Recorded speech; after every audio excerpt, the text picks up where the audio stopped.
Hello and welcome to Geekverse Sidequest, your weekly stop for video game news, reviews, and more here on the Geekverse Podcast Network. I'm your host, the Adam Harcaster Dylan Musk, and I have with me the time to go get 'em, Travis Snell. How you doing tonight? I'm I'm doing all right.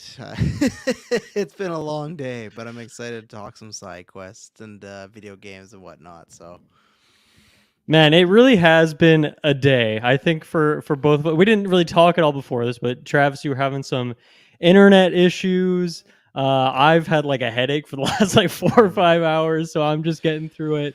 And then I had to shout this out right at the top, but Travis, over the years I've talked about Summit, the Smash tournament that would happen yeah, all the time. Beyond the Summit, the company that does that just announced today that they don't have any money left and they have to shut down. So after uh, like almost a decade, I feel like in the Smash scene, they are just going out just like that. And it's just that it just like sucks. hit me all at once. It was like a very emotional thing. Those have been like the best tournaments every year. They do tournaments outside those summits as well. And it's just I don't know. No matter where I was in my life, busy, how much time I spent with Melee, I would always sit down as much as I could in hmm those weekends and watch just a ton of Summit, and those are the best ways to get into the community. And it's just it's so sad, and it kind of just came out of nowhere too. So I'm wearing my Summit shirt today, my hat that I Nice. got from the Summit store. I loved that tournament series. A ton of people, talented people who are just going to be out of work now, unfortunately. It's not looking good in the esports scene. So I want to shout out that, throw out some love to the Summit team over there for making just the best Melee and just greater Smash, and even greater than that, like hmm esports tournament series for the last years and years and years. It's going to be a worse world without them. What I was gonna ask though, did they do like the one yearly tournament, or did they do events all year round, or? They so for Melee, they would have two Smash summits every year, but then for the hmm last like 3 years, they've had this other tournament called Main Stage, which is like a more of an open format tournament. And then they Okay. had other tournaments that they broadcasted and stuff. So they've been a huge force in the scene. And then they had two Ultimate Summits every year since that game's come out. Oh yeah. They do like Counter Strike and Dota, so it's a lot more than Oh just yeah. just Melee, just Smash. Like they do a ton of stuff, and now it's all gone. Just like that. So it's very, That very sucks. sad Not time. even like final blow off or something like one They final thankfully show they or do something. have they're doing their last Ultimate Summit that has been announced for a while. That's They're closing cool, at that, least. which is in a couple weeks. But Yeah. yeah, like I didn't expect that last Melee one was going to be the final one after what was it 13, 14 iterations, just like that. So yeah, a shout out to them. Love, throw some love out to those people. But getting back into the show here, it's just gonna be an emotional ride tonight. I'm heated about one of our topics too. I'm feeling melancholy. I got my headache, so it's just all sorts of things going on. After this, I have to get packed. I'm going on a flight tomorrow, Oh so man. we're just gonna make it happen. We're gonna have some fun topics here, but yeah, just a few shout outs. So the Arcane retrospective. We're gonna talk about Redfall later today, but we're doing the Arcane retrospective. The first two episodes are up now on the Patreon, so go over there to get episodes early and ad free. So we just put up Dark Messiah, and then Nice. Dishonored is going to be next. So that's like the big one. Ooh. So I'm very excited for that, and we're going to have special guest Tyler Briggs joining us for Wow, that. he's back. So he sneaks out every once in a while Yeah. for just like those games that I'm like, you got to join me for this, man. I need you He's like a here. So groundhog. Once a year he yeah, comes out, talk, exactly. see his shadow, then he goes back in his hole. Exactly. Other than that, join the Discord. Check out our Twitter, Facebook, all that good stuff. I don't even. I'm away this week. I don't even know what's coming out this week. What's hitting the feeds this week, Travis? Well, we got Creed. Kirkland might be joining me for Right? that. We'll see. Mandalorian premiere. There is a Yes. Geek Yep. First podcast tomorrow, but I think I'll be telling the guys skipping that one as I need a break. It's been a long day and stuff like that. Mm-hmm. But there will be a Geek First podcast one way or another. You can go get that and Yes. everything. So lots of stuff still going on and everything. So Amanda, I don't know if we've decided if it's a midnight one or not a midnight one. I think that was still in Okay. discussion. I didn't know, but it'll be out there. There'll be stuff going on, and then Last of Us to close. Well, I guess I don't know. It's a gray area. It depends who you are. Some people think Sunday's the end of the week. Some people think it's the beginning of the week. Wherever you are on a Mm-hmm. Sunday, should be missing that one. You won't be back in time, will you? I think I will be back in time. Actually, I'll be like Okay, cool. skating back into Vancouver, getting home, watching the episode. Might be a bit hungry or something. We'll see how it goes. But I think I'll be there, which I'm glad that I won't have to miss that. But we'll see. Unless there's a delay in my flight, which is always Yeah. possible, of course. Okay, you know what? Let's just get right into it. There's maybe Yep, other plugs, let's but have some my fun. mind is a mess right now. So let's get right into it. So, there was a Sony State of Play last Yeah. week, which I watched the whole thing and I Mhm. didn't really care much for almost anything in there. I didn't know it was gonna be Um, 45 minutes. I swear I yeah, saw 15 minutes somewhere. I thought it was like 5 minutes this, 5 minutes, and then like 10 minutes of squad. And I was like 45 minutes. Like I always down to watch it, but I was caught off guard because I planned my lunch break and it started to go over. I'm like, hmm oh, I'm gonna miss squad, so I shifted some things and I watched it yeah, later. But yeah, nice. Yeah, so I didn't really know what to expect either, and I feel like I'm a very easy to please person because I play all sorts of games, so you can show me whatever. But they were yeah, showing a lot of VR, which is inherently something that I'm not going to be checking out, and they showed some other stuff. But really, we're not going to talk about any of that. We're just going to talk about yep. Suicide Squad. That was the big one here. So, Oh, Travis, as the resident mm, DC fanboy yeah. here, huge Batman fan, huge art fan of the Arkham trilogy and whatnot. Rocksteady as a studio. Think that is your favorite game of all time? One of those games, right? Or maybe Yeah, it's I think number it's one of those two. we got. I think we got to do a redo of the list because we've talked about that. I'll just defaultly say Arkham City is my favorite game, even though there's been some Okay. great games the past few years that have been made me question it. But I'll say that's Yeah. the default. That's at least the childhood pick as well. That's Mm-hmm. like the pre-podcast Travis, I'd say, and that's a solid. I don't know, 20 years or something. So Yeah. Good stuff. game wasn't out Uh, for 20 years. Who knows? But yeah. great game. I love It's been Arkham. I like love the what, Arkham 10, 15 years. franchise. Yeah, I've Yeah. loved it. Yeah. So getting into Suicide Squad here, we've had so many questions. We've seen Yeah. very little, or we've seen stuff, but not really what we need to see to figure out what exactly this game is. But they showed a ton of gameplay. They had developers talking about the game and whatnot. So I feel like we finally now have a very good picture of what this Mhm. game is. Is that the picture you were hoping to see when you booted up that Sony State of Play on that fateful day? I think the way I could take a look at this is when you go back to DC fandom when it was real. I wasn't even as big as a fan, but I know I was like, okay, this looks interesting. Lots of people were excited and stuff like that.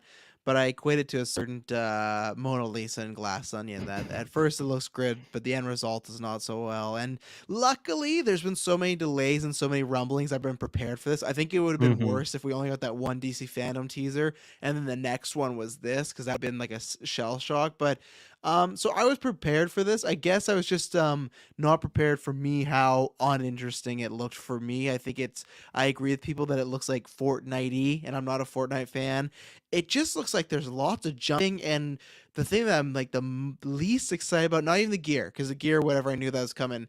It's just how many of these characters are just shooting guns. That's Mm-hmm. like their main objectives. Like King, like if you're telling me I have a game where I can play as King Shark, and you're telling me, oh, most of the time, or at least 50% of the time, his compad's gonna be with a gun, I'm completely turned off. Like this did enough for me where unless I can find a way to borrow it or find a way to return it, and because no one else is getting this game Geek first, this was Mm-hmm. the turning point of me of like, okay, I'm the DC guy, I love superheroes.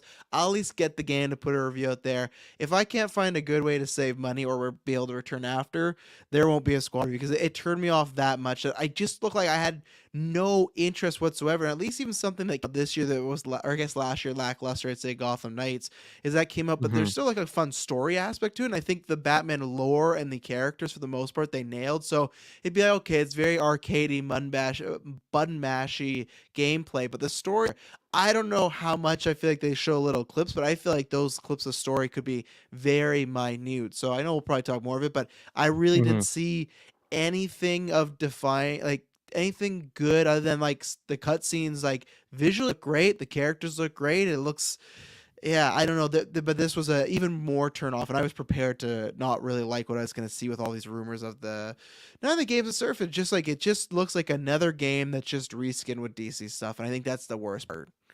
Mm-hmm.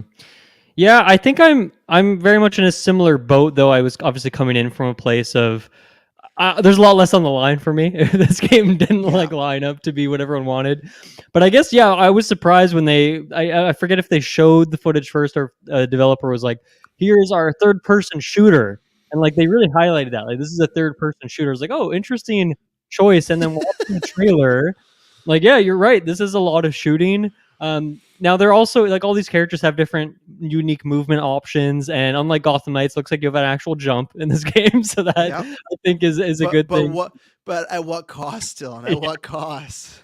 I the biggest problem for me with this trailer was that the shooting doesn't look good to me. It looks No. so flaccid. Like there's no punchiness to the guns, and of course maybe it's different from when the final game is. I mean, like in what is it, the end of May when that's coming out. Maybe when you're actually holding the controller, maybe like the rumble in the controller or something like that helps to make it feel better. But the shooting just looked pretty boring and basic. And considering that this is once again a third-person shooter, where that is to your point, like a lot of just the core focus of the game is shooting up, and then like you'll have your melee attacks and superhero landings and stuff mixed in there. It just doesn't seem like a good mix for me. So there were some things that actually do look pretty good about this, but I think I'm pretty much out of it at this point. This game also does come out when I am not going to be home, and so maybe when I get, maybe by the time I get back from my trip, maybe if it's slashed. yeah, maybe if it's the price is slashed and maybe the praise is very high, then I'll be like, okay, I gotta check this out. But considering I won't even be able to play it day one, I don't think I'll be checking this one out. But if you do pick it up and you find one of your ways to squirrel away a copy for a lower price or something like that, and I'm not talking about stealing at people. Don't worry. No 5-finger discount. No. Yeah. You're not a criminal like the Suicide Squad members. But if you pick this game up, who's your first character? Who's the one? Who are the one you most drawn to here? This is a question I like to pose whenever we talk about Gotham Knights. Everyone kind of had their one that like, okay, I'm really like this one looks like the most fun to me. Is there one here that stands out at the very least?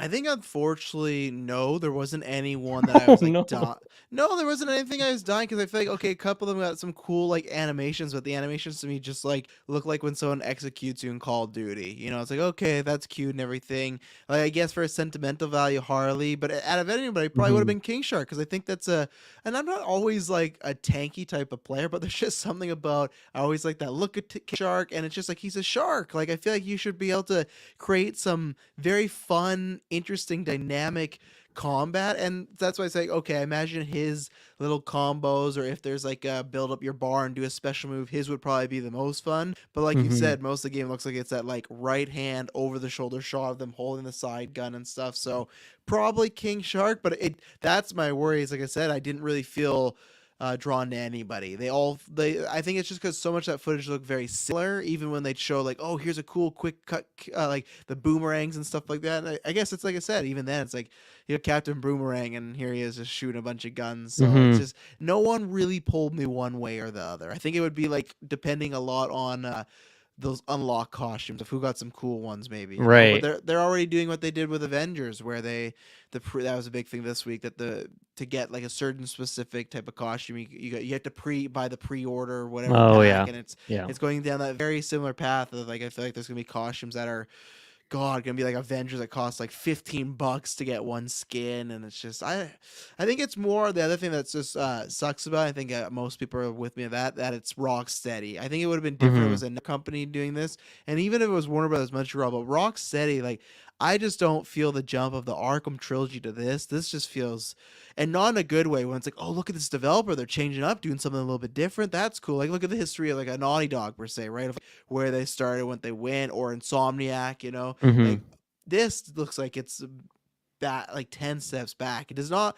I don't see any Rocksteady here. And I guess my last point of this thing is, even graphically, like, I think the gameplay didn't look good. Now again, it might look better when it's on the console. We're getting a stream delay, but even things after just looked very late, being nice. Like, I don't even want to say late PS4, because I feel like it's like in the middle of that somewhere, and I think if it's that big online game, which they've confirmed you have to be online to play all the time, when it's like that, it's never, we'll talk about that later. Yeah, it's never gonna look the greatest. It's never gonna have that like all polished look. So yeah, it just, Rocksteady. Now I know why those guys left. Yeah, some of those creative directors or whoever, I forget exactly what their job title was. Yeah, I think for myself, I would, if I were to pick this game up, Deadshot looked maybe the most fun to me. I like the jetpack element of it, and the sniper seems cool. Or, I mean, Harley's very much got the Spider-Man thing, where she's kind of just swinging around. So that looked pretty fun as well. But you're right, Captain Boomerang, like, there was not like a single point about his gameplay showcase that I'm like, oh, that looks fun. I would play him over any other character. And King Shark, I see the appeal, but I don't know if that would be necessarily my play style. But yeah, I think Deadshot, if I had to pick one. You were talking about the costumes there too. They showed off some that I thought were really cool, and now I'm curious like how expensive they're going to be, how hard they're Yeah. going to be. But they had a Superman costume for King Shark, so Yeah, that that was looked really great. fun. Yeah. And But Harley it, had the Wonder Woman costume, so I'm sure they're all going to have a version. Like, who's going to get Batman? You think Deadshot would get like a Batman costume, or someone's going to have the Flash costume? Boomerang will get Flash because that's his main adversary, I Okay, think. Um, yeah, it's tough with Deadshot because you got Batman. They also confirm Lanterns in there, so one of I right. could almost see him getting Lantern, them leaving Batman off to the side, or maybe something Mm. really. Or I feel like that might suit Harley too to have some sort of Redux, like female version of like his suit, but she's messed it up a bunch and everything. Like I feel like that fits narrative wise and stuff with her. So Yeah, I could see them over time giving all these characters like the whole Justice League's worth of their yeah. squad version of it.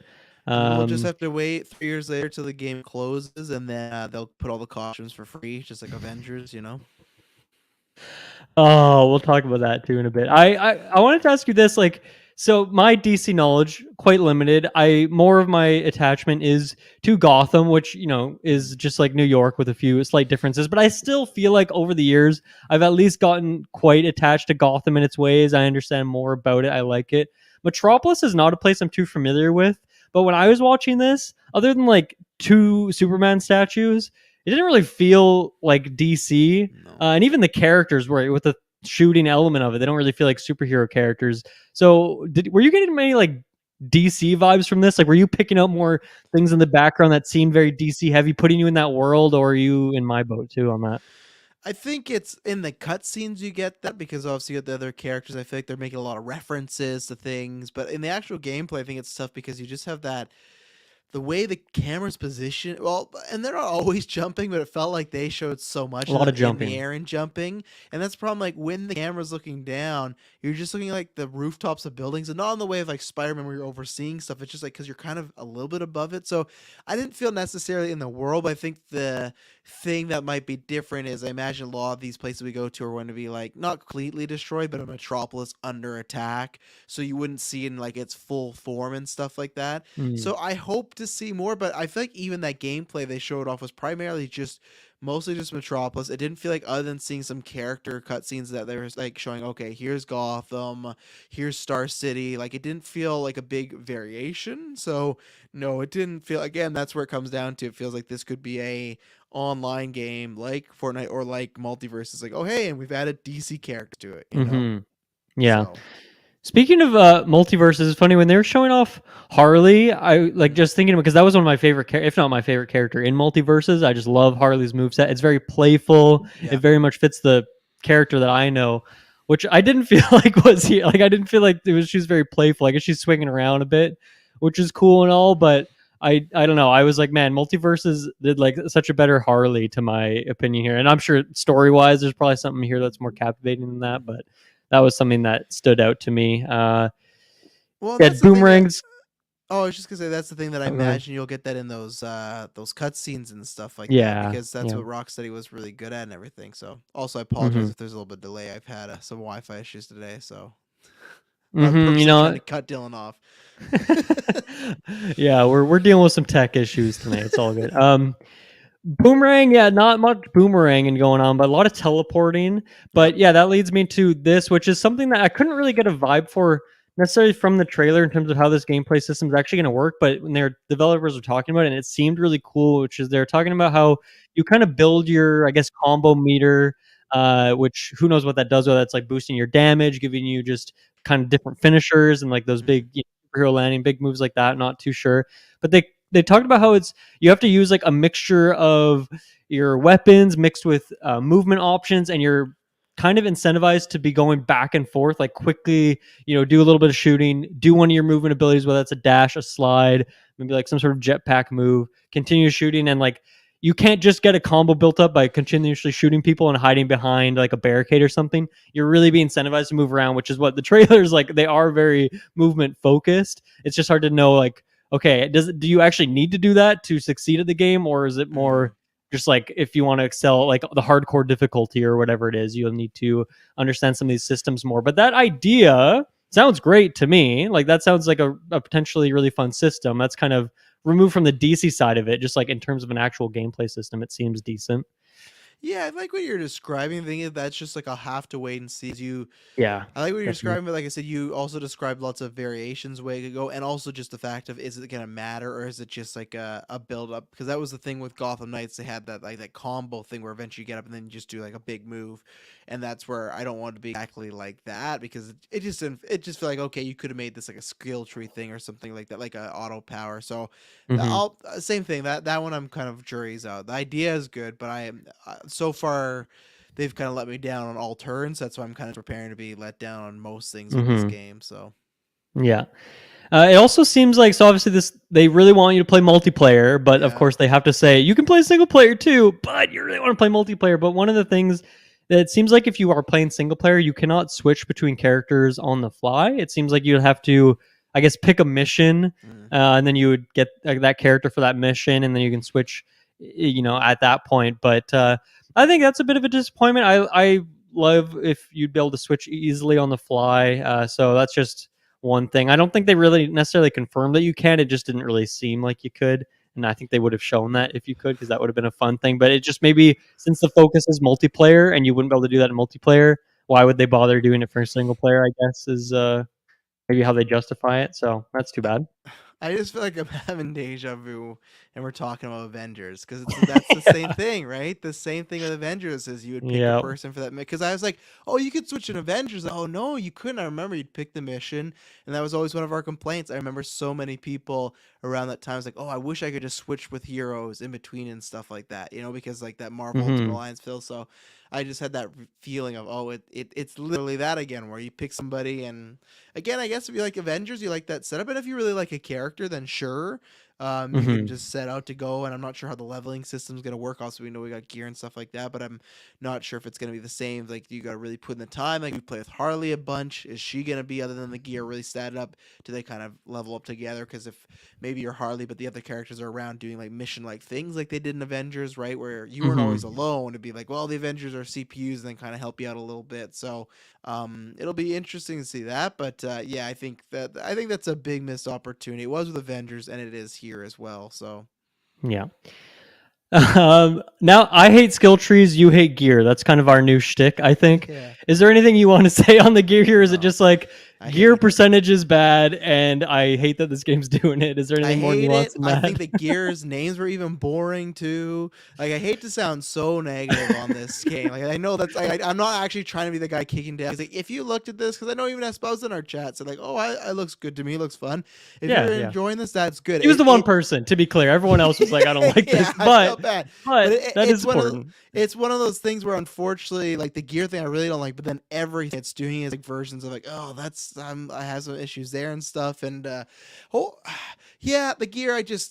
I hope I never have to play another game of gear. I know that's a lie. I'm sure Kojima's gonna introduce gear into Death Stranding, and because I know you got gear already, but like gear where it's like, oh, this is worth 15, and I don't know. I really hope because even in Yeah. Hogwarts Legacy, a game that I think did not need it at all, snuck it in there. So Hmm. God, really, I really am hoping like Spider-Man 2 or Wolverine doesn't have this. Like I know it won't, but I just feel like it's just infected everywhere. So yeah, no, not a Yeah. wasn't happy with the gear, but luckily again that had leaked about. Well, you and I talked about the month. There was that leaked image, right, and that kind of confirmed Yes. our Yeah. Yeah. Yeah. suspicion. So again, luckily I was prepared. Hmm. The one thing that I thought was pretty cool was that they have all, you're finding all sorts of different weapons in the world and upgrades and stuff like that. And they kind of branded them as like there's different manufacturers for these weapons Mm. that are based on like these different villains. I guess these villains and are probably creating these weapons that are Yeah, getting that's fun. circulated out into the world. Yeah, it's kind of like a Borderlands thing. Borderlands does that too, where each weapon you pick up has like the brand, the manufacturer that it's from, and each one of them have like slightly different feels to them, different aesthetics, and it just kind of adds a richness to the world, makes the gear a little bit more interesting. So they showed that, and like one of the villains brand has like these kind of goo bombs attached to them and has like a lot of green effects and stuff like that. I don't know if that's Joker or someone else, but like that's cool. Like I thought that was like, Yeah, if there's any plus about the gear, it seems like, I guess the first hurdle we have to go over is just accepting that that's what they chose yeah. to do for this game. But once that, it's like, okay, what are they actually doing with the gear now that we're in there? So that was a positive thing for me. Uh, Here's the thing: do you feel like Wonder Woman you're not going to fight her in this game, or maybe she's like the liaison between Justice League and you, because they were really making her seem, and she is a good guy, obviously, but they're like making it seem like she doesn't go evil, and you're communicating with her, and she's seemed a bit different than like the way they're showing Flash or Batman and stuff. Do you think they're just trying to hide some stuff for the final game, or do you feel like she might have a different role in the story than these other Justice League members do? It's tough. I did appreciate. I can't remember. There was like a trending tweet of like, "Man, I would love this game better if it was from Wonder Woman's point of view," which is true because that cutscene I really liked of like you have to kill us. That's very fun. Like this main Mm-hmm. character having to do that. Um, I feel like she will turn evil or just hide in that. I think maybe it'll take a little longer than the rest of Okay. them and stuff because we also saw John Stewart's Green Lantern here for a little bit, but we didn't see. Maybe he did have the evil veins. I'm not sure, but I think it would be I think fun he if did. she. Okay, I think he had a quick shot of it. Okay, then I think it would be fun if she's the one to like the very end, like you guys kind of bond with her, and then when she does turn evil, it's a bit harder to fight her. Because again, I still don't know when it's kill the Justice League. Like I still doubt they're actually killing the Justice League, and I would be very impressed if they did in a way of like, oh yeah, they literally just kill Superman, he's dead. I'm sure they'd find some way to retcon, or they'll have Flash run back in time and change it. I guess that's probably what they'll Mm-hmm. do, to be honest. But yeah, I think she'll kind of be maybe your guide in the world, be as somebody that's kind of making you like in the story second guess being a bad guy and stuff, or maybe just right after that cutscene she gets infected. But yeah, it was Mm-hmm. posted as differently, so I'd say she just has a lot more screen time maybe than the rest of the league does. Okay. They showed off some other kind of side characters in this world that I thought was pretty cool. They showed off, Penguin. He's one of the arms dealers. They had Toy Man, who's like a gear guy. So Travis, you're gonna hate that guy. Yeah, oh There yeah, was I'm gonna kill Gizmo, him. I'm gonna kill him, man. Gizmo the vehicle guy, and then the one I liked the most was this character named Hack, who's like they call her the digital ghost, I think, and I don't know exactly. I don't know if she's like does powers or something like I haven't that, read but much about her. They yeah. are pulling some deeper cuts in here. Like they're pulling characters that I was like, oh, I've only seen you in like one animated show and stuff like that. So Mm-hmm. which That's is that's cool. always fun. Yeah. Yeah. They also mentioned too that I guess this shouldn't be a surprise because it is pretty much Avengers 2.0, but they're going to be adding new characters. I think there was a plural in there, so we can expect at least two. Is there a character that if they announced, uh, whether it's like a pre-launch thing and it's like if you pre-order, you get this character in a month, or just like down the road, like even in a couple months, the first character comes out. Is there one that you would be like, okay, I got to buy this game now? No. Well, I'll take it back. I'll take it back. If I end up playing it and enjoying it more, then I guess I would already own it. Even if I just played it and liked it enough, then there is a small percent chance, but I don't think so. You could even get my guy Joker in there, and I don't like. I want Mm-hmm. to play as Joker, and even then, he might be better with a gun. But I have no interest of just like shooting a gun over and over. Like I'll go play Mortal Kombat or Injustice, play some Joker. Yeah, it's interesting who they're gonna announce because in my mind at first I go to, okay, well, you don't really have a Green Lantern villain there, but then the Suicide Squad's usually they're not like Earth-based people, but they're usually a bit more techie army types and stuff like that. So like I think Mm-hmm. like a lot of the list there's characters like you've seen in the movies and stuff like that before. Like I don't think they'd have to do like a Rick Flag. I like Rick Flag enough, but that would be boring. So I don't know what route they're gonna go. If they're gonna stick with Suicide Squad type characters, or have some fun and get other characters in there. But I imagine again, Green Lantern villains use the ring, and I doubt they're gonna do that unless they Mm-hmm. make you give like a Green Lantern powered gun and you're shooting that. Because with the ring, you can make anything you want, and maybe they Right, just make right. a gun. But I imagine they could be having. They probably have the ideas, or they're starting work on these characters. Again, I'll just be very interested to see the rollout of it. Does it come with campaign stuff? Does it come with new enemy Mm, types? Stuff like that we've talked about before. But for characters, there's literally dozens and dozens. Like I couldn't even. yeah. You just would literally have to go search who's in the Justice League because I feel like or who's in Suicide Squad because I Yes, feel yeah. like for Suicide Squad, Boom, Deadshot, King Shark, and Harley, those are some of the most like popular members. So I think they did a good job hitting big ones like that. I would hope maybe another female character that would be good because it's just Mhm. Harley so far, and Avengers had that too. It's just Widow until they got Kate Bishop, and was that it for females? Did we just get Kate Jane Bishop? Foster was Jane added Foster, later. right? Yeah, and the RIP to She-Hulk who didn't make it. They're working on Yeah, no, that. Bucky was the one closing us out there. Very much the Well, Rick remember Flag of that She-Hulk, game. and they said they were working on She-Hulk and She-Shark. They were working on She-Hulk and Captain Marvel, so we were close. But yeah, Yeah. like again, like I think something like fun would be like a Poison Ivy type of character, because like say, oh, another Batman adjacent. I don't think she's really been in the squad, but if they're looking at squad members, Killer Frost would be a good one. She's someone that has Ooh, ice powers and stuff like that. But again, does she just Killer get an ice gun? Frost. And that's what she's. Yeah, you would like her. She's she's Oh, I one of like Flash. her. Yeah, she's Flash's friend, and then like kind of gets a little evil. Stuff like I think that's more newer because the show and they kind of redacted it. But there's Killer Frost. I think would be my prime pick. But again, Looks cool. I don't want it just to be her shooting a gun, because I don't want to play the Killer Frost to shoot a gun. Get Mr. Freeze Yeah. in there. That's the perfect. If they want to get guns, that's the guy has a freeze gun. Perfect. Just make the bullets ice. I can get into that. Not that I would buy the game, but I could get into that. My last thing that is going to be a bit of a rant here, but I want to nip this in the bud. Not that I have much power here. Something just crashed in my house, and I'm hoping everything's all right out there. Check Mutt? on it. You need me to go kill time. We're good. We're good. It was. We're fine. We're fine.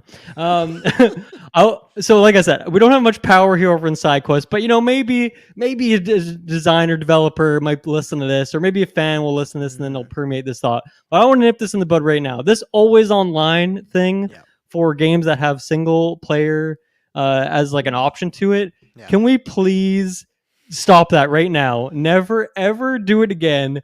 I'll give you a story from literally yesterday. I woke up, Sunday morning, I'm chilling, I get my tea, I sit down to play one of my favorite games, Hitman 3, which is now Hitman World of Assassination. I'm going in there, I do my thing, get my loadout, pick my my mission, but playing the new freelancer mode, it's all great. I sit down, I get into my quest, or into my level there, loads up, and I'm walking around for a couple minutes, and then it disconnects. And it's like, okay, you have to reconnect if you want to play, if you want to keep going. So I hit retry, doesn't want to connect. I hit retry again, doesn't want to connect. I check my Xbox, I'm connected to the internet, so that's not a problem. I even check, I go on like Hitman servers. Hitman servers are good. Okay, everything should work. I hit retry, doesn't work. I spend like good 15-20 minutes trying, wait a bit.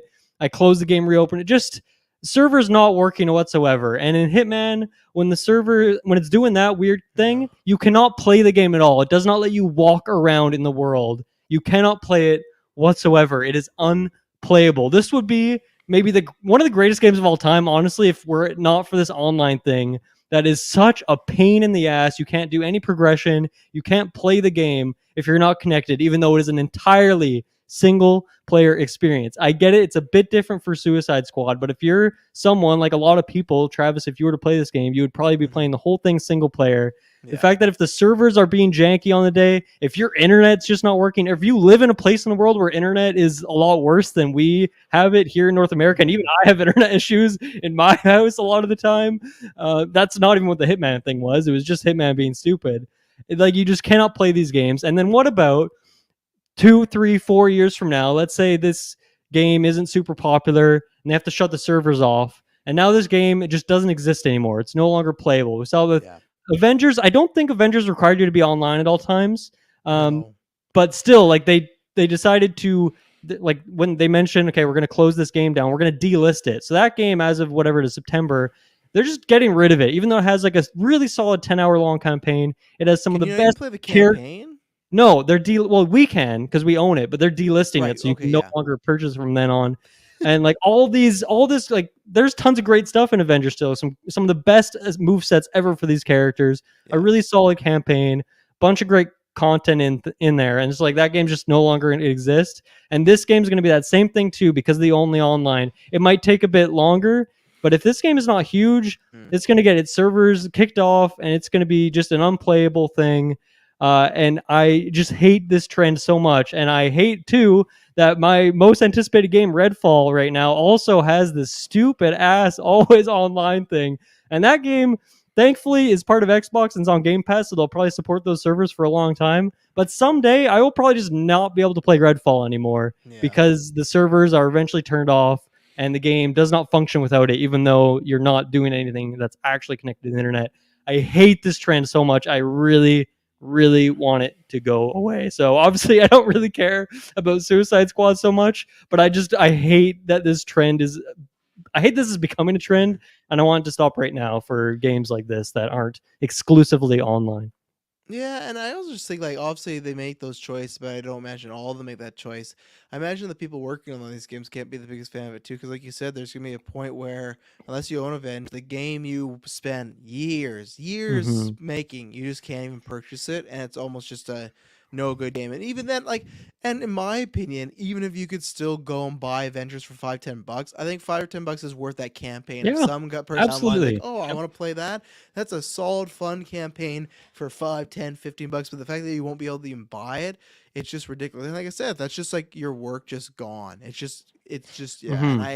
I can't remember. It's funny. I thought when the PS, I don't know if it was there was some popular game I thought that had announced this, and it wasn't Avengers, but I felt like some game announced this and got massive backlash, and they like, oh no, was it Xbox way back in the day when they revealed the last console, the Xbox One, when it was you always got to be Yeah, online or something like that? Yeah, and that it's was funny the that console. Yeah, happened. as a whole. Yeah, Yeah. and there's other games that happened around that time, and it felt like people were backing off, and it felt like we kind of turned the tide of, oh, we avoided that, like thank goodness for that, and it just feels like it quietly came back, like they just started adding them, and I don't really understand for some of these things, and especially too to me that really shows that they can say, oh, you can play it a single game and it's single player moments, but it's not built that way. That's an add-on. The same way as like Hmm. how the first Last of Us was a single player game. I was like, oh yeah, we got multiplayer online, but like I guess people did play that. But for me, that was like, okay, that's just a add-on because you're Naughty Dog. Hmm. That's not really the meat of this game. You can say there's multiplayer, but that's just like something you put a little bit of work in. That's the same thing here with. Of course, they got a voice cast and there's cutscenes and stuff like that. But again, how important is that? Is it the same thing as Avengers, where there's a 10-hour campaign? And even then, like you said, the fact that you won't be able to buy, I didn't know that. I just thought the servers were going down. I didn't know you won't be able to even Hmm. buy it time September or whatnot. And yeah, Yeah. that's weird. Like it's gonna be a game that, and when you're talking about how maybe it'll take longer, I don't think so. I think this will actually sell worse than Avengers. Granted, you don't know how it's gonna play. Maybe people are into it, but I think one on a GA level, the Avengers just a bigger name. Those characters are bigger Hmm. and stuff like that. And two, I just feel like the community, as far as fans and even reviewers, like I feel like Squad's gonna get a lot of the backlash that other games have kind of built up. You know, like this sense of Yeah. frustration about games of service, these superhero games of service, stuff like that. I feel like Hmm. Squad might get the worst of it, unless it is like one this. Oh, this is the best example of that. But I mean, I need to see a lot more. And I think for me, that worries me is we're in February, we're just 3 months away, and this was supposed to be its big coming Hmm. out party. And to me, it's like, okay, this was supposed to be like the best of what you got. And I feel like most reaction I've seen from our listeners to other podcasts I talk to, and then just my general timeline is a very mixed to negative. I think I Yeah. do like S Bubs. I see like 1 in every 10 Twitter followers are like, oh, yeah, this looks fun. And everybody else, it just feels like it. And it's funny because I thought Gotham Knights and it didn't sell the greatest either. But I thought that was a big turnaround. But this feels even worse than that. Where Gotham Knights Hmm. eventually didn't end up being an Avengers game. It is just it has gear and stuff like that. But there is more of a single player story game. It didn't end up being. And Yeah. I think the online's even better there because you can just drop in at any time. I can drop in a Taylor story, just start playing. It's fun. Yeah. But Yeah. with this, I feel like it's set up to fail. Unfortunately for the team. So. Hmm. Yeah, and like if you're right about this game not doing well, and let's say it follows the Avengers route and it's delisted in like 2 or 3 years or something like that, Rocksteady, this game's been in development for what, Oh 7 years? Let's say that's a couple years from now. Then we're looking at one of just the industry's most prolific, beloved studios, yeah. and you can look at it and just be like, well, I guess they just didn't do anything for 10 years. Well, Mm-hmm. that was weird. That remember when everyone loved this studio and they pumped out Yeah. 3 amazing games back to back, and then they just did nothing for a decade. Like, and then add another 5 years of development time for their next game, 15 years of Rocksteady doing nothing. Yeah. Like, that is the most sad reality ever. And I obviously I want this game to do well so they can continue doing their thing, but I also, in the same time, I don't want this game to do too well where everyone's like, oh yeah, that game did really well, we should continue to follow that model even though it's Mm-hmm. proven to not work. I just you can, I don't know, it's not just the always online element of it. There's just so many design decisions here that feel like so against what Rocksteady has been doing for so many years, and Yeah. maybe that's even shown with some of the upper talent that decide to leave the studio and just like, well, maybe there's too much mingling from publishers. And that's, I think, a big thing with the always online thing is if you're always online, that means that they can always just sift your data. And that's probably a big thing of why these studios want this stuff, or why not necessarily the studios, but the publishers Yeah. and the platform holders and stuff like that, because they just want all that dirty data so they can make more and more money off you. And I'm sure that's a big part of these always online games, unfortunately. Well, and I think, like you said, they were the rocks today. That's the sad thing of Arkham Knight comes out. It's debatable. I think a lot of people probably put that third in their rankings, but still sold very well, reviewed well, and it's Mm-hmm. still a thing with me. Like it's third in my rankings, but I still love the game. I had a great time with it. I think it was a good finale, and I just remember that like, oh, what's next? You know, like what like. And there's those rumors of the Superman game. There's all these rumors of this and that, but when you would have asked me where we were after Arkham Knight, whether it was Batman or not, or DC, or even if it was not even a DC character, like let's say they just want to do something by themselves original, but like, man, I cannot wait to see. And I feel like not only the wait, but also with this game, if it goes the way we think it's gonna go, maybe it's a surprise, but if it goes the way we think we're gonna go, I feel like they lose that. Oh, what's Rocksteady working on? And they just become another. Oh, like it don't, and it shouldn't be because it was three great games. But someone now make the point. Well, they're all Batman games and they're all working off similar engines as far as the enemy types and the Mm-hmm. combat and the story beats were already there because it's a comic book and you can kind of adapt some things. I wonder with those and with this game what happens to this if it just becomes of like a it's kind of a fluke. Like that Arkham franchise, that trilogy was just like lightning strikes almost the same way. Like it's not the exact same way, but I feel like the Mass Effect team kind of has that narrative going right now, and I feel like this next game really has to win people back. Like, that trilogy is so special to people, and then Andromeda coming out, and I feel like they lost all that. Like it feels like being that top tier, because it's hard to be a top tier like a Rockstar or like a Bethesda, because it's like once you get Bethesda, same thing, right? We've talked about before with Fallout 76, that happened. Mm-hmm. I think they'll kill it with Starfield, but if Starfield didn't, you can only make so many mistakes if you want to be like that A tier, S tier, top tier developer person, right? And something like a Naughty Dog, stuff like that. So, and I think they'll lose a lot of luster with this, and then I don't know what they do next. I don't know if they bounce back. I bet you they bounce back and do a single player game right away, but not right away. But I mean, like right up front. But it's like, is it even based off a character? Mm-hmm. Who knows? Who knows? Yeah. We'll keep an eye on that, and there you go. That's Suicide Squad, Kill the Justice League. We'll have to report back on how much, if any, more coverage we'll have for that over here on Sidequest. But with that, let's take our first break. We'll be right back. Okay, we are back. We were just talking about Redfall, so let's go into that. Travis, I know you're busy. Did you have time to watch this trailer Oh yeah. by No, I chance? watched. Okay. I made sure. Uh, I'm gonna yeah. I'm gonna Go quickly ahead. bring it up just so we can Sure. kind of have it on in the background while we're talking about this. But yeah, I haven't heard your take on Redfall in a while, so I'm curious what you just are thinking about this game. I feel like to me this is maybe one of the best trailers they've had so far. That's why I wanted to bring it up today. But yeah, what are you thinking about this game? So it's interesting because I'm hopefully the plan is for me to be in the Prey Reactor, so I want to jump in here. And Yes. and these are the exact same team that just made like Deathloop and everything like that, or is it like their sister teams like Team A, Team B? This is the team that has made Dishonored and Dishonored 2. Okay, Yeah. so it's just that main company, and then they have their own teams. Prey So and Deathloop were the other Arcane, but yeah, okay, so they have some talent flops back and forth between titles and stuff. I will say out of so far the games, because I feel like that's always been the joke where like, oh, I'm gonna be on this review, and then something comes up or it comes out at a bad time. This, luckily, with the Games Pass, I'll definitely try day one, because that was always the other ones where it's like, okay, I don't have time to put down $80. Like nowadays, if I spend $80, I want to make sure I'm gonna play it and be happy with it and stuff like that. I love the vibe of the trailer, and this is my favorite part of the trailer. Actually, was all this, the flipping a look in, showing the before and after, whatever it may be. I loved the vibe of the town and everything like that. I didn't love the music choice, but it wasn't a big surprise because they've kind of gone with some hip hop and stuff before, and they kind of get that. They're kind of mixing that pop vampire kind of horror vibe, so it worked for me.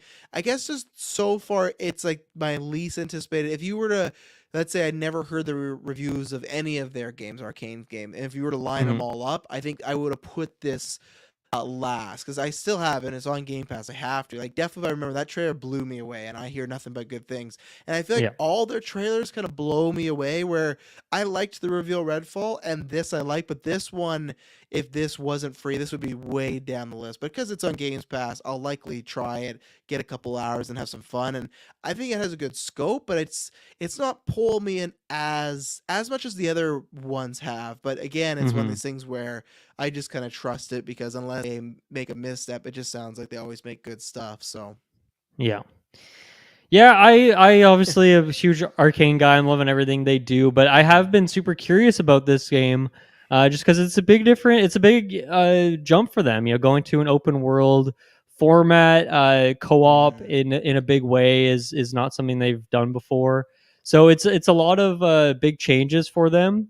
But yeah, I think I love the look of this island that we're on. I yeah, love the aesthetic, the kind of fall colors, these small towns that you're going to go to. Which I mean, one of the things I love about Arcane is their environmental storytelling. Just like every building, every room has like some little uh, mini story that you got going on. So the fact that it's just this open world full of stuff like that is a very exciting prospect for me. But yeah, it was the element about this trailer that threw so many questions my way, but like good questions is what exactly is going on here where we're seeing one location in two different I guess you could even say just like a time of day, and then like the it's upside either down. trippier, yeah, or it's pretty normal. And so I'm curious if that is just kind of a pretty straightforward day night cycle, and then at night is Mm, when the vampires come out and they're wreaking havoc on the city, or and during the day they're more hiding indoors, but we're still like even in the shot we're seeing a vampire like hanging out outside during the day. So I don't think it's necessarily that, but I think there could also be this kind of the upside down, or there's like the bit of an underworld where it's yeah, mirroring some, if not all, of the overworld, right? But then there's like the trippier version to it. Things are floating. Even this too, like where things are floating in the air and there's just random like chunks of earth hanging out in the space. Like that's they do that in Dishonored. You go to the place called the Void, and there's mm-hmm. kind of this trippiness to it that is very reminiscent of this. So I'm really liking that we're digging back into that a little bit. So yeah, I'm pretty hopeful for this game. I guess I'm also curious because similar to Suicide Squad, a lot more gunplay in this than their previous works. I mean, Mm, Deathloop was very much a gun kind of game as well, but at least from this particular Arcane that's done Dishonored and stuff, not really so much about an action-packed, guns ablazing sort of game. So I'm curious to see how that goes. I think the gunplay looks pretty good. Like it looks better than Suicide Squad if I compare it to yes, that, but it doesn't look like a Doom. It doesn't look like it's even on like a yeah, Halo or a Call of Duty tier in terms of how good that gunplay looks. So we'll have to see what it actually feels like when it's playing. And then my other kind of a bit of concern is that like okay, normally you only have one character in these games and you can't really switch on the fly. So are they just like taking the depth of one of those characters and spreading it across four now that you can play? So it's like are all these characters going to be less interesting than like one character from like if you're playing Colt in Deathloop or Morgan in Prey or Corvo in Dishonored? Are they hopefully they have just as much depth as that, even though they have multiple characters? That's been another question for me. yeah. No, I agree with you. I think that's the thing that isn't pulling me is the gunplay. It looks, I won't say basic, but a couple of notches above that. What this strikes me more as is you're going to fall in love with the world, and maybe some like you've always talked about the level design. And yes, it's an Yeah. open world game, but still you're going to have sections where it's specifically designed for X, Y, and Z to happen, right? Whether it's a story mission or a rescue, whatever it may be. So I think that's what you're almost there for. Is it's kind of, I think it's like me. You, it's not gonna be the exact same. You wouldn't like this comparison, but almost the way of Last of Us, where like Mm.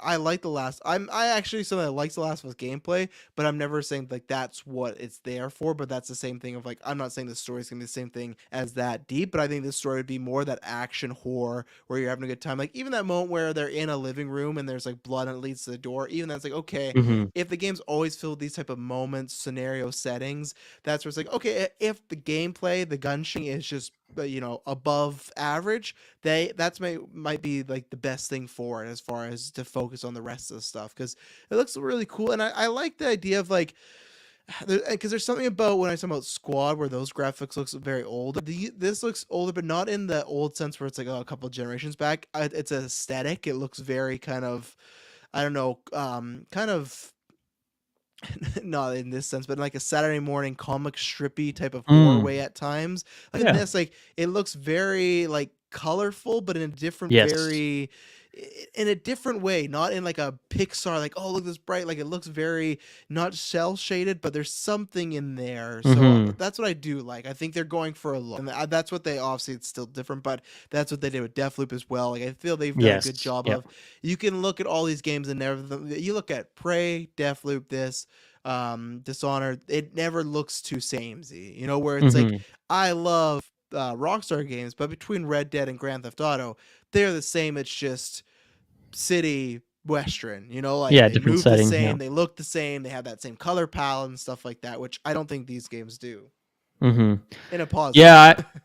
Yeah, I pulled up this one shot because this is just my favorite thing from this Yeah, it's trailer. I great. replayed this so many times where you're kind of at this, for the audio listeners, you're at this campsite, and then I'm guessing this is like right on the coast, and there's like a tsunami-sized Yeah. wave that is just hovered in space above this campsite with the campers and trailers just like, scattered above it. And I guarantee you can jump across those RVs and go into that top one there, and there's like some item in there or something like that. So I am so excited to see where the trippiness comes into it, because yeah, there's other shots where it just looks like a evacuated small town, but then other times shit hits the fan, and I can't wait to see how those moments come to be. Yeah, whether, kind of what I was saying earlier, whether or not it's just day night cycle or something else. But very excited for this game. We're obviously gonna have a lot of coverage of it over here on Sidequest. Of course, I'm glad that you're gonna be checking it out as well. Mm-hmm.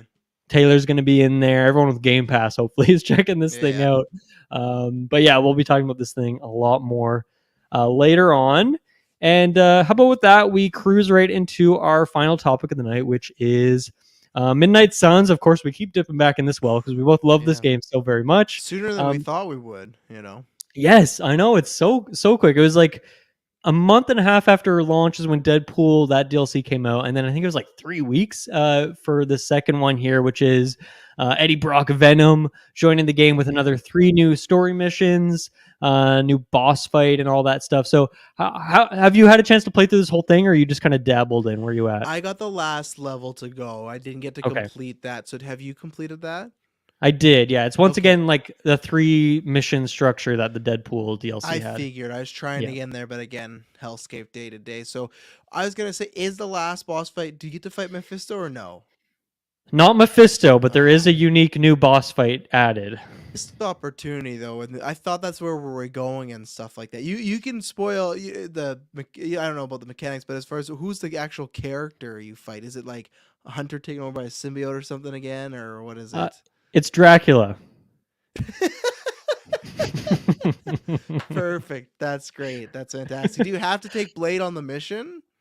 You don't, and you would not want to, because Dracula, like one of his passives is that if you hit him with like an attack that does bleed, he just like heals off of it and then fucks you up. So he's like Oh, he's that's like fair. 100% a counter He's to a debuff, Blade. yeah. So I'm guessing now you fought him. I'm guessing he can like show up in random general missions. Kind of how all the boss fights. I haven't actually Yeah. seen Sin yet, but that was like how the base game worked. Like once you Yep. fought like Crossbones, can just be in the pool of villains. So I'm guessing Dracula could pop up when you have Blade. So whenever That I would pick, suck. I'm gonna Yeah. have that thought in the back of my head of like, shit, I hope Dracula doesn't show up because I'm gonna be useless against this Yeah. guy. Blade, you're gonna be being used as a shield a lot, shield and a lot of redraws and stuff like that. Okay, that's cool. That Mhm. I'll be excited to get there for that. So It's a cool setting too. I liked that third mission was definitely the highlight for me of this DLC. But yeah, what did you think of it so far, and what do you think of Venom as the newest character added here? So the DLC as a whole, again, I'm liking all the story things they're adding. I like that you had to fight Venom again. I like Mephisto being around and making a deal with Peter Parker.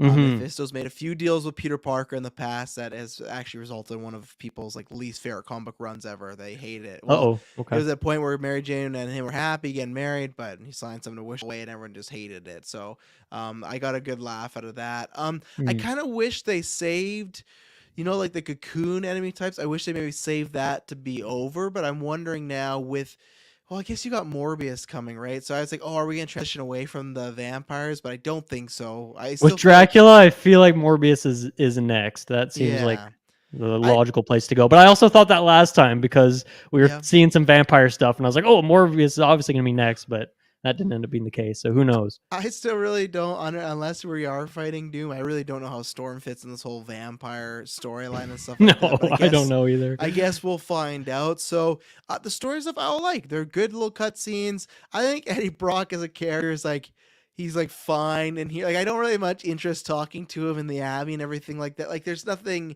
I don't know. And I feel like they've kind of made him a bit more of the Tom Hardy Venom, where he's a bit more of a weirder type of guy, and it's like all right. And then the other character, I think I do prefer him more than Deadpool. There's one thing that I go meh about, but he has certain attacks that appeal to me. One, I actually just really like the design of his cards. There's something different about them that Yes, I'm glad you mentioned that. I thought I had yeah. that in my notes too. I love the look. There's something I feel it almost is like thing of like playing as a villain, and they just like different cards. Like, oh, I'm not supposed to have these cards, so like they look really cool. It's like cards I would want to own. There's certain attacks that I really like.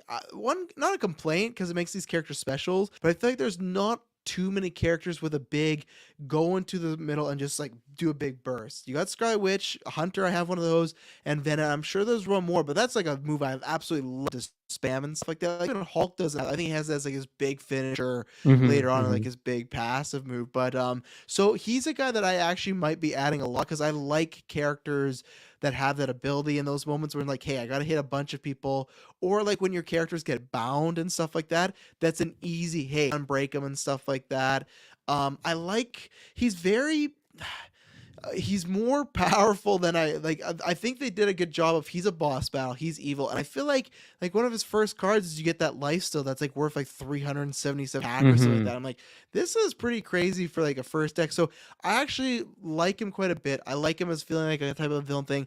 I'm not a big fan of the Ravenous thing. I wonder with each Morbius story if we're gonna get these 3 bars to every character. It's like a little different. I wish they did something either honestly just take it out, or they did something, and maybe I guess that's why they do it, right? Because he does have some powerful cards, but I don't feel like it makes too much of a difference. Sometimes what it takes your attack down by like 50, but by the time you use a different card or a character like team up or something, it goes back up. So I don't know. That's kind of it's all right. Like I don't really play much differently. I go, well, if I have to use a card here, I do. You know, I don't go, oh, I gotta save it because Brock's like, if this is gonna get me a kill, I'm gonna go for it. And so far, it hasn't been like, oh, I did the kill and I really paid for it.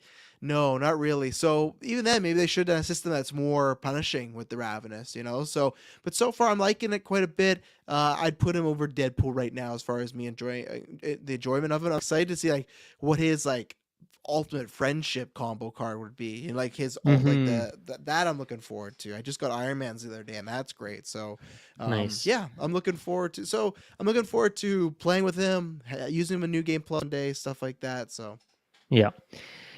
I'm totally with you on the Ravenous meter. I think is a bit of a miss for me in terms of a hero ability, just yeah, because once we've already, as you mentioned, we've kind of dipped into this a bit. Deadpool has a similar ability. Hulk has a similar ability as well. So it feels a bit weird that we're doing this thing again, that the higher this thing is, or it's not, I guess it's not quite the same. It's essentially, as long as you have a Ravenous charge, it'll increase your damage by a set amount. It doesn't really matter if you have 3 or 1.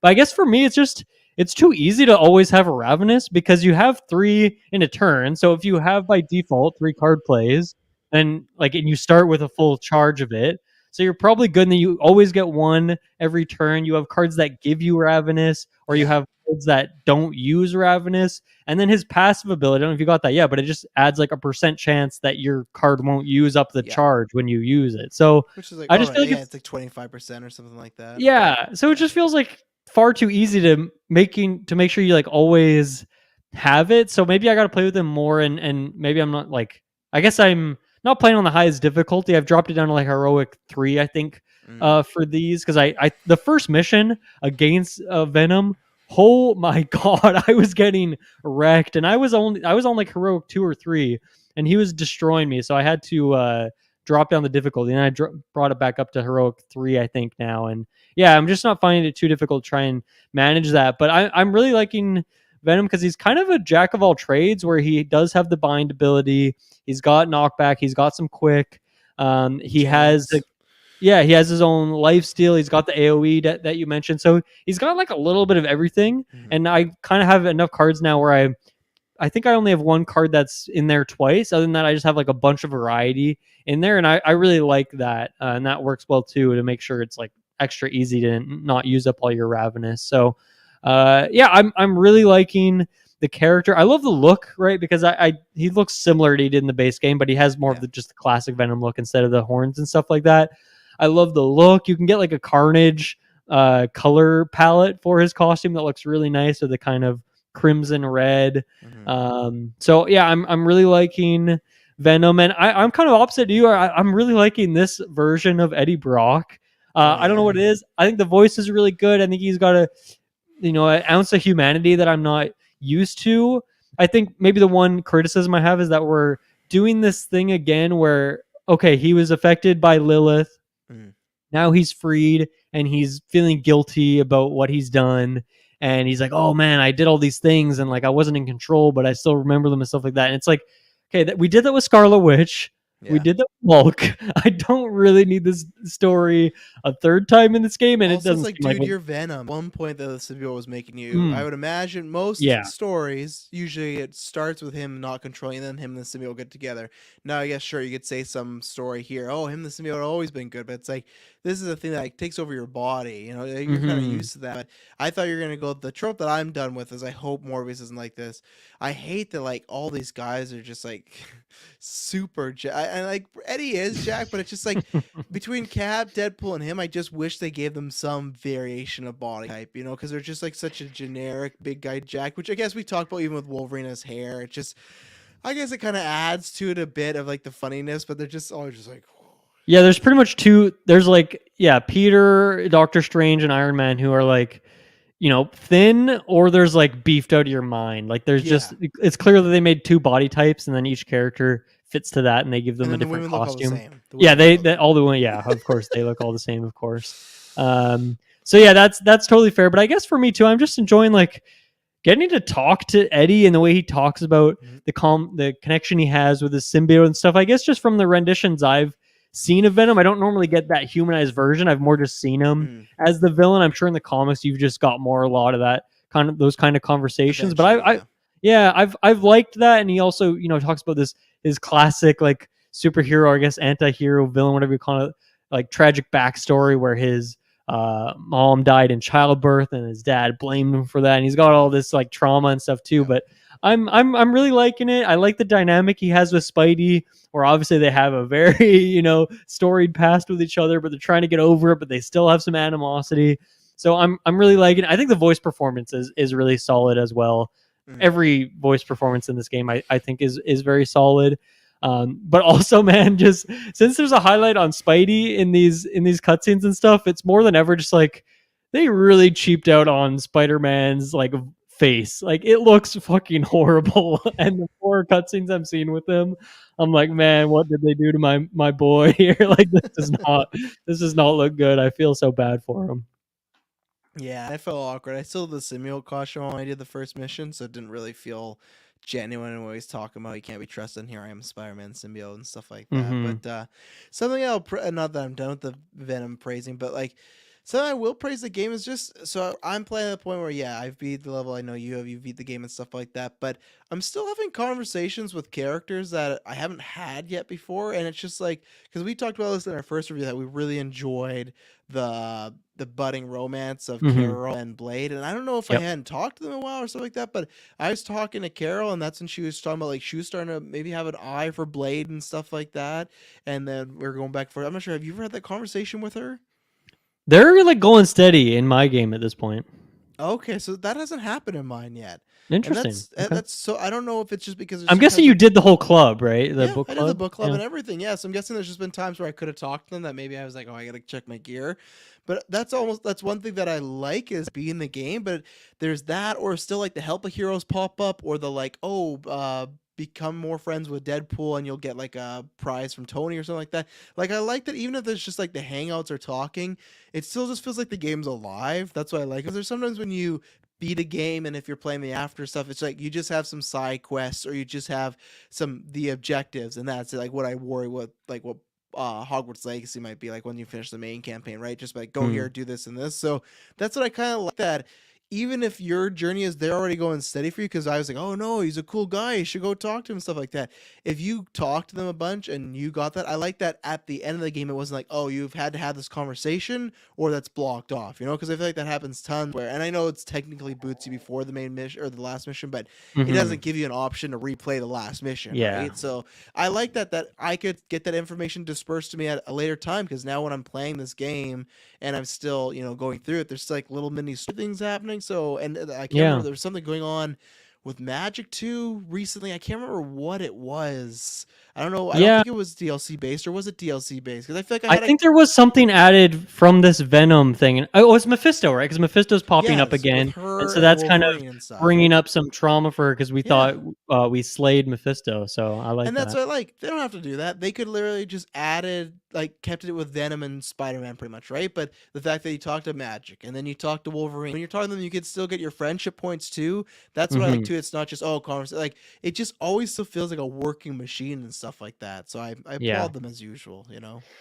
Yeah, and I totally agree. But once again, I feel like I'm being very critical here. But my criticism of this is that, man, I really wish they had gone to the length of giving dialogue and like this relationship element to Hulk, right? Because you get him so late in the game, they completely took that out. That you don't even have a heart meter with him. You can't realize build up that this playthrough. I was like, oh, I can't even be his friend. Yeah, and like I get it. You get him in the last the 11th hour, pretty much in the main game, and not everyone's gonna have the DLC to go through and like build that bond up. So I understand, but I feel like if you'd probably be doing a new game plus, you get to keep all the characters.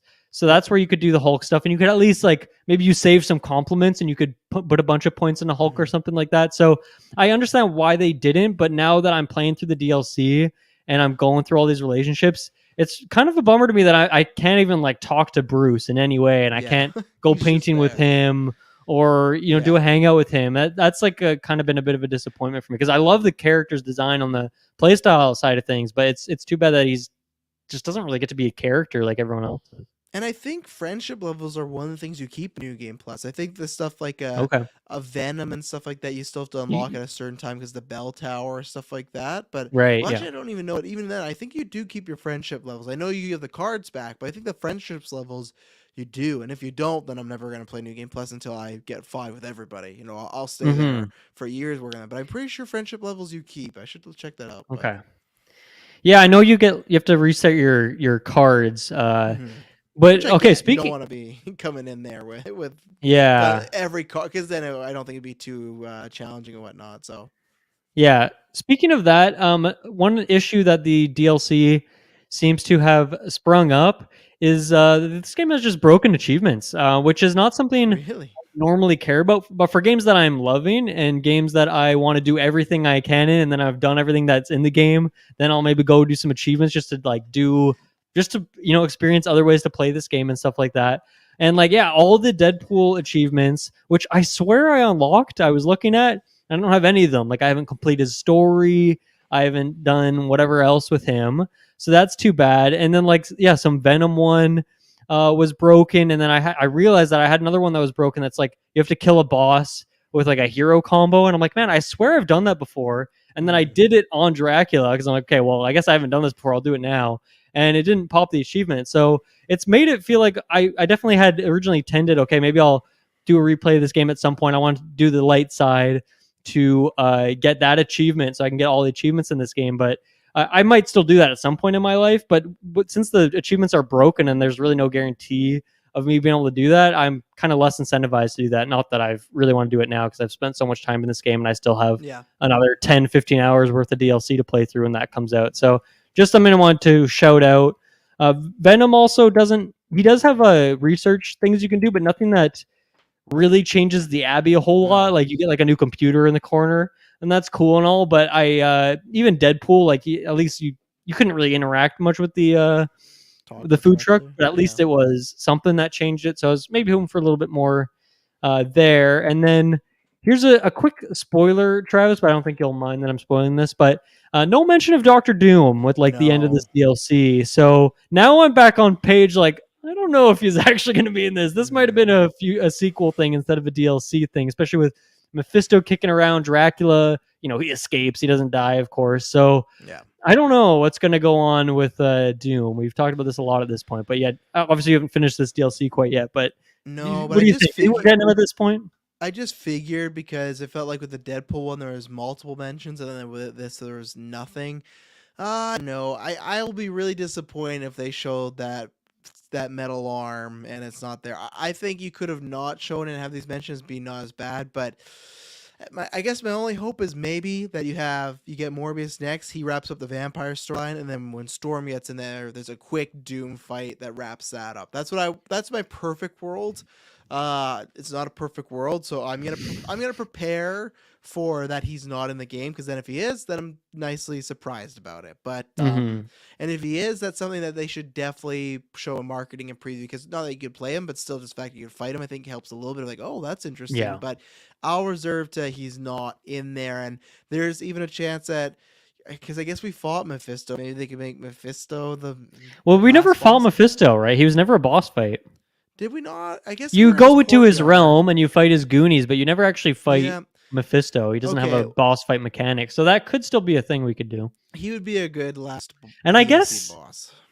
tying that in, like if we connect that with Storm in some way, there's a bit of an X-Men connection there, so that could Or be magic, yeah. yeah, that could be something. Yeah, true. If not, if we still get like a cool ass X-Men villain as the final boss, I think I'll still be like quite satisfied with that. Obviously, we're Yeah, going me through too. the X-Men animated series right now, so someone from that with like a little bit of that old Omega school Red would comic be a book great look. boss, Yeah. you know, Oh, all you're those right. tentacles and That stuff, could actually be yeah. a good one. Yeah, that would be cool. Now we'll get Morph. Anything else on this DLC? I have one other Midnight Suns thing, but yeah, anything else on the venomness of it? No, again, I remain to be happy. I remain that I'm like happy with the purchase, and again, these aren't like massive big buffet DLC drops, but they're just nice little things that get me back in there. And already I feel like I'd every once in a while have the scratch to play some Midnight Suns, and I feel like this is just like gets 2-hand scratches, you know. I get in there, but I also get a new character with some new stuff and everything. So yeah, I'm enjoying it again. Yeah, I forgot my one thing I was going to mention is that we didn't get any new enemy types in this. We just got to fight the vampires more. So I guess for some reason I was expecting that like each of these DLC packs would introduce a new type. We obviously got Dracula as a new boss fight, but yeah, I'm curious what the next two DLC packs are, and hopefully they do introduce some new mechanics beyond just the individual characters' moveset. I'd love to see some new enemy types in there. It's one of those things that like that just feels like extra like. Once again, I feel like I always have to mention this. I love this game so much that I like everything is cherries on top at this point. I just love that base gameplay that I don't really need new enemy types. Like even just playing more with the vampires, and you know you might have a general mission that's vampires and Hydra soldiers, and like the way they mix together creates like a new interesting type of battle that you haven't done before. So I'm still like the variety is still amazing. I'm still loving it. I guess I'm just striving for a bit more. But yeah, we're gonna have 2 more DLC packs and. Sounds like we'll get them pretty soon, based on how things are going here. Yeah. So that's pretty exciting. But I wanted to close it out with actually a bit of sad news for the studio here over at Firaxis. So 2 very big names from this studio just resigned, just left. One was the head of the studio. His name is Steve Martin, not that Steve Martin, but Steve Martin. Busy man. I don't really know much about this guy, but I wanted to mention that. But the other more relevant name is that the creative director, Jake Solomon, left, and he's been with the studio for, I think, a good like 15 years or something. He's one of the big like reasons why XCOM took off in a big way when that series came back in the modern day. And so I'm really curious about this because I was listening to an interview with Jake Solomon like right before this game came out. Shoutouts to MinMax and Ben Hansen over there who was doing the interview. Really great interview. You can tell they've like, I think he's done interviews with him before, so they had a good rapport and it felt like a very open interview. And I guess when I saw this news, I was very puzzled because in that interview, the way they're talking of course, if he was planning on leaving, he's not just going to say it randomly in this interview. Like, oh yeah, I'm actually leaving the studio after this game. But just the way he was talking so much about the future of the studio and like, oh man, we're taking lessons from this and we're like already kind of using it in our stuff. He also just had some comment that really stuck in my head. How he's like, yeah, I'm very much a creature of habit. Like I'll just do the same thing every day for the rest of my life. I'm very happy with my job, my position.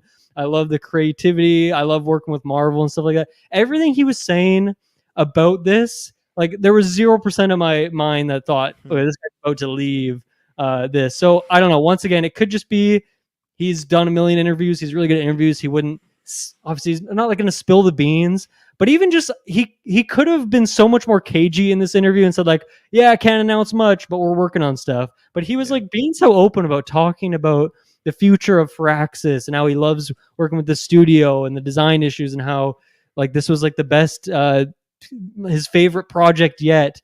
And so part of me wonders if he was so happy that they got through the Marvel thing.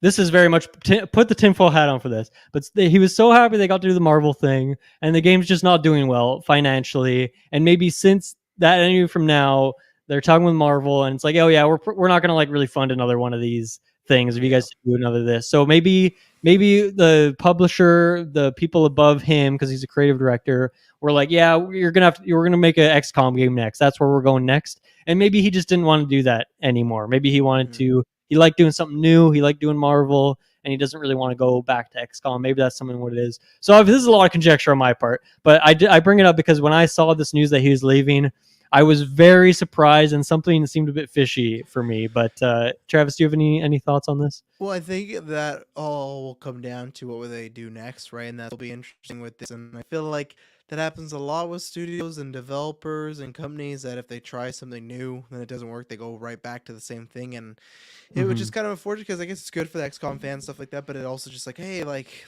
wouldn't it be great to get out there and kind of spread your wings a little bit? And even if it's a similar genre, it's like with this, different franchise, different characters, different avenues to explore. So with this news and with obviously talk about a couple of side quests go with the news of it not selling the greatest, there could also be some stuff about that too of like, hey, these people maybe there's a chance where they, there was a time where they couldn't have done this, but these people maybe fought very hard for it, like, oh, this is going to be a great investment, and then it wasn't a great investment. It's kind of like, well, right, we got to go a different direction because we can't trust the decision making here. But if it is a back in XCOM or whatever it may be, that's what'll be interesting to see what they announce next. Like, what do they do? And I don't think it'll be known for a while, but it will be interesting to see what comes out because it is kind of a. Unfortunately, I hate that this game that I love is kind of going to be like kind of a black mark on their record, because just because purely sales. Like I feel like reception's good, I think critically it's good, stuff like that, but it's just purely that no one went out and put their hard-earned money into it. Yeah, either we're getting Marvel's Avengers or Suicide Squad. These superhero games that are 100% designed we don't want, or we're getting like the exact dream game, but then like no one buys it, and we're not gonna ever get it again. It's a very weird spot. Like, Guardians of the Galaxy as well. It's a very weird spot for superhero games right now, with the exception of Insomniac, who is like potentially the best AAA studio in the biz. So it's they're a bit of an exception in that way.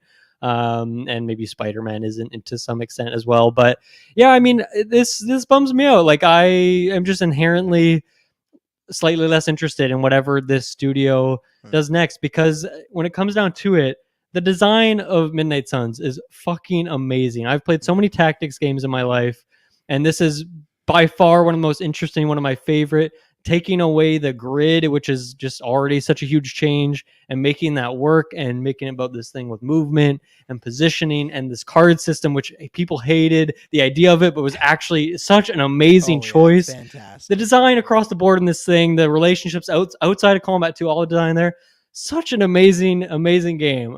So just such a bummer that this game didn't sell as well, and such a bummer that Jake Solomon is leaving. But I am very curious to see what he does next, whether that's one of these things where we've seen this a lot with AAA developers that go off, they made a bunch of games for 15, 20 years, they go off, form an indie studio with some other people and make something cooler, smaller scale, but it's still awesome, like a Weird West I think of, or maybe just joins another team as creative director or something like that as well. But I'm going to keep an eye on that because I'm very curious where he goes next. But yeah, anything else from you today, Travis? Anything Midnight Suns or otherwise? No, I think we covered it all. Okay. I'll be excited for when we get that date on Morbius or Storm and come back and see what's going on. So hopefully they all come out before you leave.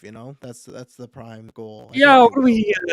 March, April. I think we'll be good. I think we'll be good. Yeah. Hopefully, it just doesn't come at the same day as Redfall. Then I'll be a bit spread thin.